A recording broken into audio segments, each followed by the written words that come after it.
Hello, नमस्ते, प्रणाम दोस्तों। आप सब कैसे हो? आशा करते हैं आप सब अच्छे होंगे, स्वस्थ होंगे, मस्त होंगे।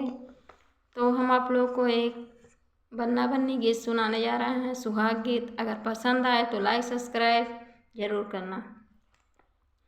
अरे लाल रंग बेनिया गुलाल रंग बेनिया, अरे बरहो रंग बेनिया चोराई लाई गना नदी।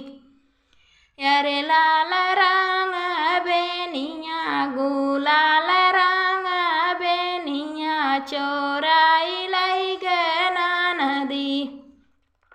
अरे आवा पिया बैठा तू हमारी से जरिया, अरे हमारी से जरिया।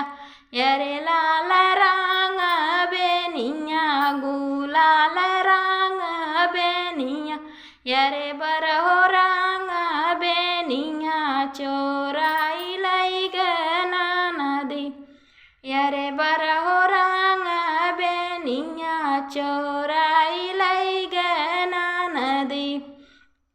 अरे काउदाना बैठी हम तू हरी से जरिया, अरे तू हरी से जरिया। अरे हमारी बाहिनिया कचोरी तू लगाइलू, अरे हमारे बाहिनिया कचोरी तू लगाइलू। अरे लाल रंग बेनिया गुलाल रंग बेनिया, अरे बरहो रंग बेनिया चोराई लाई गना नदी। अरे बरहो रंग बेनिया चोराई लाई गना नदी। अरे चाहे डोरिया फेंकब मोही धनिया मिली है, ओही धनिया मिली है। अरे मैया का कोखिया बाहिनिया नहीं मिली है, बाहिनिया नहीं मिली है। अरे लाल रंग बेनिया गुलाल रंग बेनिया, अरे बरहो रंग बेनिया चोराई लाई गना नदी।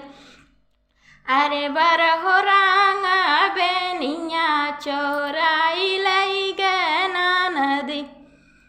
अरे जाहे अचरा फेंकब ओही पियवा मिली है, ओही पियवा मिली है। अरे मैया क दिहल बेनियवा नहीं मिली है, अरे मैया क दिहल बेनी